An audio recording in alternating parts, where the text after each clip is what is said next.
பிரதமராக பதவியேற்பதற்காக பிரதமர் நரேந்திர மோடி வந்து கொண்டிருக்கிறார். குடியரசுத் தலைவர் மாளிகைக்கு அவர் வந்துவிட்டார் அப்படின்ற காட்சிகளை பார்க்கிறோம்.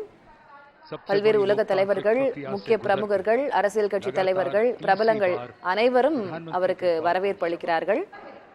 அனைவரையும் வணங்கிய வண்ணம், நன்றி தெரிவித்த வண்ணம் அவர் மேடை ஏறி இருக்கிறார். அந்த காட்சியை நம்ம பார்க்கிறோம். ஒரு ரொம்ப முக்கியமான ஒரு மொமெண்ட்ஸ்ல இருக்கிறோம். नवनिर्वाचित प्रधानमंत्री श्री नरेंद्र मोदी तीसरी बार इस देश की बागडोर संभालने के लिए तैयार.